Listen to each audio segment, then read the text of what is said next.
के साथ करें, क्योंकि उत्साह हमारे जीवन का वो पॉजिटिव पॉइंट है जिसके कारण हमें बहुत कुछ लाभ होते हैं। पहला लाभ होता है जो उत्साही होता है वो बार बार बीमार नहीं पड़ता है। जो उत्साही होता है उसको देखकर और लोगों को उत्साह भर आ जाता है। जो उत्साही होता है उसके काम घंटों के काम मिनटों में हो जाते हैं। और आलसी व्यक्ति और थोड़ा सोने दो ना, और थोड़ा सोने दो ना, इतना जल्दी उठकर क्या करेंगे क्या करेंगे क्या करेंगे, सामान्य रविवार की उस दिन क्या हो जाती है, छूट जाती है।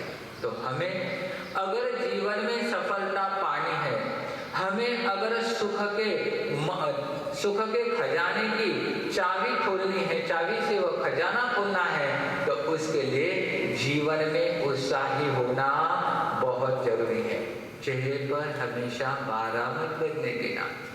चेहरा ऐसा चाहिए हरदम हर पल उसको देखे तो क्या हो जाए, स्वयं भी खुश, परिवार वाले खुश, और जो भी देख रहे वो भी क्या हो जाए, खुश हो जाए। तो इसलिए शर्त होती है हमेशा उत्साही रहे, हमेशा दिल और दिमाग को तरोताजा रखने का प्रयत्न करें। और इसके लिए हमें क्या करना पड़ेगा, जो कूड़ा कचरा है उसको साफ करना पड़ेगा। क्षेत्र का अपने आप में बड़ा महत्व होता है। हमारे यहाँ पर 4 बातें चलती है, द्रव्य, क्षेत्र, काल और भाव। द्रव्य से जहाँ रह रहे बहुत अच्छी तरह से, दूसरा क्षेत्र से, जिस क्षेत्र में रहते वहां पे साफ सुथरापना है, प्रसन्नता का वातावरण है, तो वहां पर ऑटोमेटिक एनर्जी भर जाती है। तो इसी प्रकार हमारी भावना भी, पॉजिटिव विचार अगर हमारे मन में आते हैं तो हमारा जीवन क्या हो जाता है, एवरग्रीन बनने में शुरुआत हो जाती है। तो हमें आज ये सूत्र लेकर जाना है, हमेशा कैसे रहेंगे, बोलो ना, अरे बोलने में क्या जाता है, यहाँ तो बोलो, उत्साही रहेंगे। हमेशा कैसे रहेंगे, जोश भरा हुआ रहेंगे। कहीं जाना है, चलो, आनंद धाम पहुंचना है, चलो, सामायिक अभिप्रव ये पण चालू होने वाला है, चातुर्मास, कहीं पर धार्मिक कार्य बंधु ध्यान रखना है। जितना समय हमारा धार्मिक क्रिया काल में चला जाएगा, जितना समय हमारा परोपकार में, समाज सेवा में चला जाएगा, उतना ही जीवन हमारा सफल और सार्थक है। जितना समय हम तेरी तेरी मेरी तेरी आदि विषयों में, विषय विकथा आदियों में चला जाएगा, झगड़े झगड़ाड़ में चला जाएगा, वह सारा जिंदगी का निरर्थक समय है। अब हमें कैलकुलेशन करना है, आज तक जो हुआ उसमें क्या कम ज्यादा है, लॉस ज्यादा है या बेनिफिट ज्यादा है। अब आगे हमें क्या करना है, अगर लॉस ज्यादा है उस लॉस को भरकर हमें क्या करना है, आगे बेनिफिट के, मुनाफे की ओर बढ़ना है।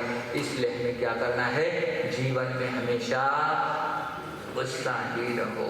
नरगति में उत्साही रह सकते क्या, नहीं, तिरंज गति में नहीं, क्योंकि देखिए कितने सारे प्राणी है, बैल है, घोड़ा है, गाय है, कितना उसके ऊपर बोझा ढोना पड़ता है, धूप आते कभी खाने को मिलता है, नहीं मिलता है, ये सारा पराधीनता पूर्वक जीवन है।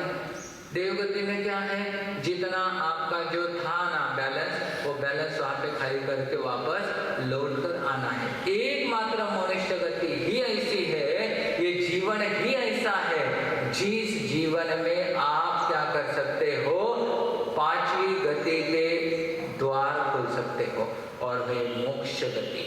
मनुष्य से ही मोक्ष की प्राप्ति हो सकती है, अन्य तीनों गति से मोक्ष कभी मिलने वाला नहीं है। और इतनी घाटी, 9 घाटियां पार करने के बाद मनुष्य देह की प्राप्ति हुई है। विचार करो, निगोद में पड़े थे, 1.5 श्वास नहीं लेते, उसमें 12.5 बार जन्म मृत्यु हमारी हुई है। और ऐसा जैसे कोई व्यक्ति, जैसे घी का डब्बा है, डालडा घी का 15 किलो का डब्बा, ठसाठस घी भरा हुआ है, वैसे निगोद में जीव भी ठसाठस भरे हुए हैं। और ऐसे जो जीव है वहां पर हमारा रहना हो गया। कोई ना कोई एक आत्मा सिद्ध गति में गई, इसलिए निगोद से निकलकर अव्यवहार राशि से हम व्यवहार राशि में आए हैं। लेकिन उसमें भी बहुत कुछ आगे कष्ट है। कैसे कष्ट है, 1 इंद्रिय, 2 इंद्रिय, 3 इंद्रिय, 4 पंचेंद्रिय, इतेंद्रिय में भी वापस 5 प्रकार, पृथ्वी का है, अप का है, देव का है, बहु का है, वनस्पति का है। एक एक वनस्पति देखो हजारों साल का वो पेड़ खड़ा है। ऐसा हमारा जीवन है। वहाँ यात्रा पूरी करते करते बेंद्रिय में आए, केंद्रीय में, चौरेंद्रिय में, कभी चौरेंद्रिय से वापस केंद्रीय में गए हैं। ये रिवर्स गियर जैसे जैसे आगे बढ़ते बढ़ते वहाँ हम आए हैं पंचेंद्रिय में। और पंचेंद्रिय में भी क्या है, सांप है, हाथी है, अलग अलग पंचेंद्रिय में। उसमें भी मनुष्य, और मनुष्य में भी कौन से मनुष्य, कर्म भूमि के मनुष्य, जो 15 कर्म भूमि के मनुष्य है वही मोक्ष में जाने के अधिकारी है। बाकी मनुष्य मोक्ष में जाने के अधिकारी नहीं है। दोगा जी कहाँ तक पहुंच गए हम देखो, कितनी पुण्यवानी है। ये 15 कर्म भूमि के मनुष्य में हमारा नंबर लग गया है, और यहाँ पर आकर हम सब में पुरुषार्थ नहीं करते हैं तो समझ लेना सुवर्ण अवसर, सुवर्ण संधि हमने क्या कर दी है, ऐसे ही गवा दी है। जैसे कोई अज्ञानी व्यक्ति के हाथ में हीरा आता है, मिल गया उसको हीरा, लेकिन उसको कोई समझ में नहीं आया ये क्या है, कांच का टुकड़ा है, उसके लिए तो क्या है, कांच का टुकड़ा है, ज्ञान नहीं उसके पास में। और उसने क्या किया, एक पक्षी उड़ रहा था उसको फेंक दिया, नदी थी, नदी में जाकर वह कांच का टुकड़ा उसके हिसाब से और ओरिजिनल हीरा अपने हिसाब से वह नदी में जाकर गिर गया। कोई फायदा नहीं। ऐसा हमारा जीवन अगर हाथ से चला गया, न जाने नरक में जाना पड़ रहा है, तिरेचे न जाने कहाँ हमारी आत्मा भटकेगी। इसलिए हमें जागरूक होना है। जो गया सो गया, जो है उसके लिए हमें कुछ ना कुछ निर्णय करना है कि बाल बहुत हो गया। ऐसे मत समझ लो कि 100 साल की जिंदगी, आजकल तो 2020 के 3 मैच हो गए, 1 2 3 बुलाओ ना आ गया। 3 के पहले भी कुछ लोग जाना चालू हो गए हैं अभी। इसलिए अब आगे हमें स्वयं का सोचना है, हमारी आत्मा का सोचना है। आचार्य भगवंत हमेशा कहते हैं हर एक व्यक्ति अपने कर्म लेकर साथ में आता है, शुभ रहो अशुभ रहो, आप सिर्फ निमित्त मात्र हो। अपने को क्या लगता है, मेरा बेटा, मेरा पोता 7वीं पीढ़ी क्या खाएगी, उसके लिए कमाओ कमाओ कमाओ, उसके लिए 18 पाप स्थान पूरे एकदम हम इकट्ठा कर लेते हैं, और वो 18 पाप स्थान से हमारी आत्मा क्या हो जाती है, दुर्गति की ओर का रिजर्वेशन कर लेती है। लेकिन आप अपने बच्चे को अच्छे संस्कार दीजिए, उसको 1 रुपया भी कमाने की आपको जरूरत नहीं है, क्योंकि वो स्वयं के पैर पर खड़ा हो जाएगा। अगर सुसंस्कारित है तो कभी किसी के आगे हाथ भी नहीं फैलाएगा, अभिमानी नहीं लेकिन स्वाभिमानी जरूर बनाना उसे। तो ये बहुत महत्वपूर्ण है। इसलिए जीवन में इतना सुंदर अवसर मिला है। 15 कर्मदान, कर्मभूमि जो है हमारे बच्चों 15 कर्मभूमि, इस कर्मभूमि में हमें अवसर मिला है आत्म जागृति और आत्म उन्नति के लिए, संसार के महासागर से फिरने के लिए। और उसके लिए सबसे बड़ी नौका कौन सी है, धर्म रूपी नौका है। तो आज से कैसे रहेंगे, सभी उत्साही रहेंगे।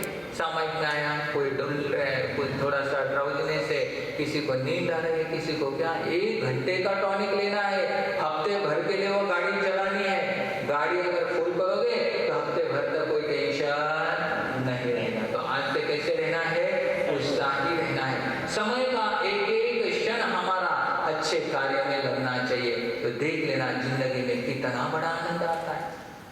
परोपकार करते हो, सच्चे दिल से अगर आप दान भी देते हो, सभी कुछ करो, तपस्या करो, धर्म आराधना करो, दान दो, लेकिन उसके पीछे आपकी भावना, आपके विचार अगर उदात्त नहीं है, पॉजिटिव नहीं है, तो दिया हुआ सारा क्या है, निष्फल हो जाता है। इसलिए भाव बड़े महत्वपूर्ण होते हैं।